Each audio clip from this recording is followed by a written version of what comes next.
Voy a atreverme a contestarle a Balam Ibarra en una pregunta que acaba de hacer en un video. Ujú. Balam Ibarra es un filósofo buenísimo, te recomiendo que lo sigas si no lo sigues. Y él dice hace ratito en un video que subió que si infancia es destino. Él dice que le va a preguntar a Séneca y a otros más, pero yo no soy Séneca, yo soy Héctor Miguel Tetó, un seguidor de él. Y yo trabajo con la parte emocional. No desde la parte filosófica, no desde la parte psicológica, no trabajo con el pensamiento, con la emoción. ¿Qué diferencia hay y desde dónde estoy viendo que infancia? Yo digo que infancia más que destino, infancia es presente. Las heridas de la infancia, las heridas emocionales, se fundamentan, se crean o se refuerzan en la infancia hasta los primeros 8 años, y muchas de ellas también están generadas desde la etapa de la gestación. Estamos hablando emocionalmente, no desde el pensamiento. Va a decir, oye, como si yo no pensaba, no, no, no, sentías. Y no sentías tú, la que sentía era tu mamá y tú eras parte de tu mamá. Por eso está eso ahí. Esa memoria en el ADN está presente ahí. ¿Ok? Entonces, ¿qué pasa cuando tú ves si infancia es destino a través de la parte emocional? Pues te das cuenta que la infancia sigue siendo pero el presente, porque las emociones se quedan impresas, aunque hayan pasado muchísimos años. Y tú lo sabes, por ejemplo, si algo te dolió, si la muerte de tu madre, de tu padre, de tu abuela, de tu mascota o demás, pasó hace 5, 10, 20 años, cuando vuelves algo, te lo vuelve a recordar, no lo estás trayendo del pasado, no lo estás trayendo, está en el presente. Ajá. Eso está en el presente. Nada más que estás como un poco en el consciente y en el inconsciente. Entonces, cuando lo sacas del inconsciente hacia el consciente, entonces es, ¿por qué me sigue doliendo tanto si esto pasó hace tanto tiempo? Y si vamos más allá, al final, esta parte de las heridas, al final, es la respuesta a tu propia solución. Sí, claro, coincido totalmente en lo que dice Balam, en la parte de los pensamientos, en la parte filosófica, de cómo lo resuelven y demás, los estoicos y demás, del pasado hacia el futuro y toda esta parte de la que habla. Sí, concuerdo, esa es en la parte del pensamiento. Pero en la parte emocional, entonces, cómo la emoción, lo que queda del evento que se dio en el pasado, ajá, lo que se queda impreso es la emoción. Eso se queda impreso, ajá, en un presente. Ese presente es exactamente esto que has escuchado. Somos dominados por el inconsciente, ajá.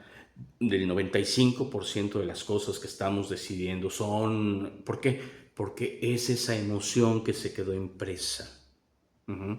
Por ejemplo, si tú eras el hermano, pues que era más tranquilo y tenías un otro hermano que era el problemático y demás, y sabías que él era el que hacía todo y de repente te echaba la culpa a ti y decías, oye, ¿qué pasó? Pues él es el que hizo todo.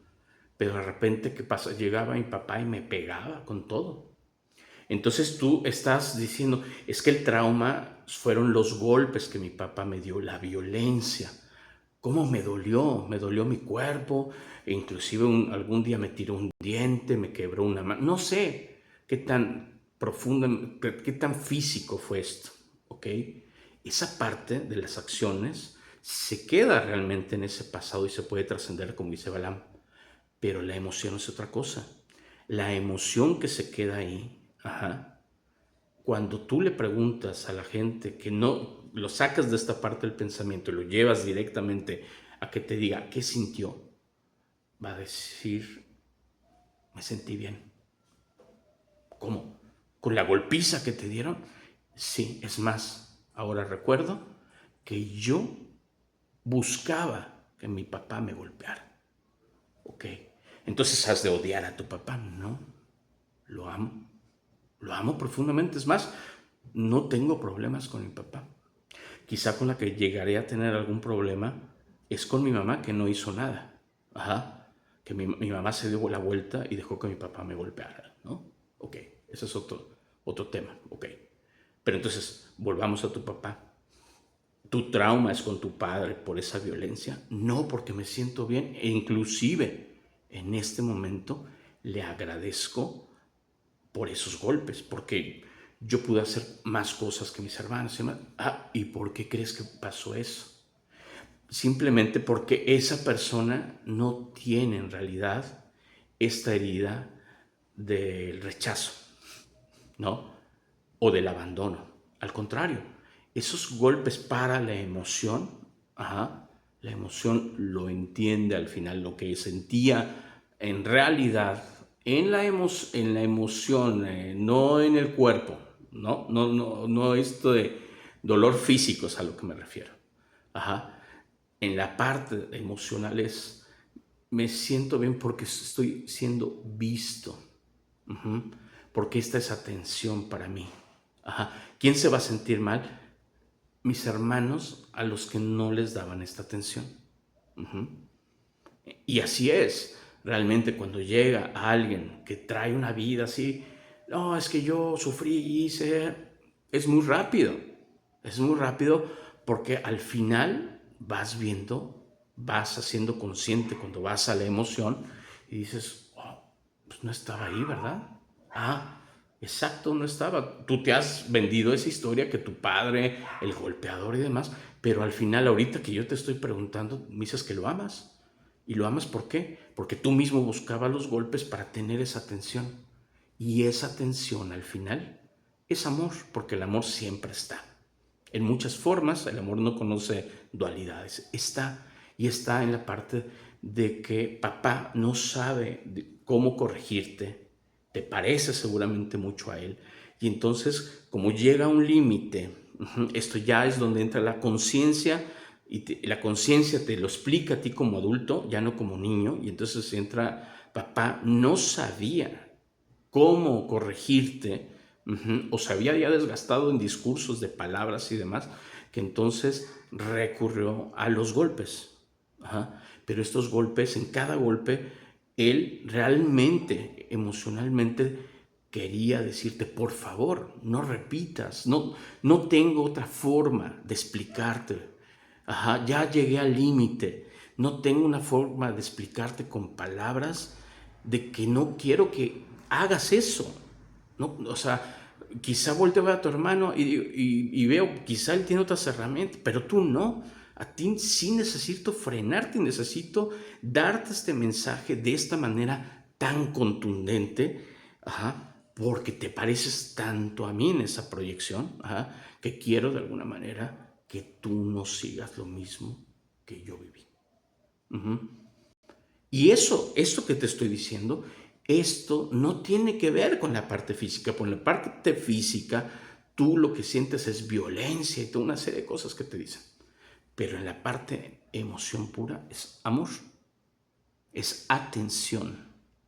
Tú tuviste esa atención. Sí, la tuviste. ¿Mm? Y entonces en ese momento la gente dice, wow. Entonces, mi historia no está atorada con el padre. No, probablemente sí esté atorada, como te digo, con tu madre. Porque ¿quién era la que te acusaba con papá? Ah, y eso pasaba mucho en mi generación, ¿no? Ahora que venga tu padre, le voy a decir lo que hiciste. Y tu padre a veces era, pues no tengo otra, porque pues yo soy esa imagen y tengo que meterlo. Y a veces no era tanto porque tu padre quisiera, a veces también, ¿no? Y entonces, a veces realmente dices, con mi papá no tengo el tema, pero con mi mamá sí. Porque ella es la que no, ella no me ella era la autora intelectual o emocional, no sé, ¿vale? De esto va, de esto va. No sé qué opinas, Balam, pero aquí está. Gracias.